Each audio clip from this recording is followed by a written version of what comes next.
వీడెవడో అర్జున్ రెడ్డికే అన్న తిరుగున్నాడు కదా. హాస్టల్ రూములకు ఆడిపిల్లను తీసుకొని వచ్చేదానికి ఏం చేసిండో చూడుండ్రి. ఓ సూట్ కేసు బ్యాగ్ లో వాని గర్ల్ ఫ్రెండ్ ను మలిసి కూసుండబెట్టుకొని ఏం వెరగనట్టు తీసుకొని వచ్చే ఉపాయం వేసిండు. అలా చూడుండ్రి ఎట్లా బయటికి వెళ్తున్నదో మహాతల్లి. బొరియల నుంచి ముంగిస తలకాయ బయటికి పెట్టి నిక్కి నిక్కి చూసినట్టు చూస్తున్నది. ఈ ఎవరం ముందే తెలిసిన లెవలో తలుపు సాటుకుండి వీడియో తీస్తున్నారు. అంత ముందు గర్ల్ ఫ్రెండ్ ను బ్యాగులో పెట్టుకొని ఏం వెరగనట్టు సూట్ కేసు పట్టుకొని వస్తుంటే చూసిన వాళ్ళకు అనుమానం వచ్చిందట.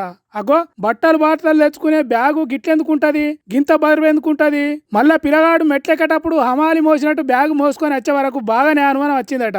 అయ్యా అంత ఆయాసపడుతున్నావు ఎందుకు, బ్యాగులు ఏమున్నది బయటికి తీ అని జిప్పు తీసిరట. ఏమున్నది ఇగో గిట్లా బయట పడ్డది అయ్యవారి భాగవతం. పిల్లను హాస్టల్ తీసుకొని వచ్చి ఎంజాయ్ చేద్దాం అనుకున్నాడు కావచ్చు పిల్లగాడు. కానీ వార్డెన్లు కేర్ టేకర్లు దొరకబట్టే వరకు మనోనికి నోట్లే మన్నుబడ్డట్ట అయిందట.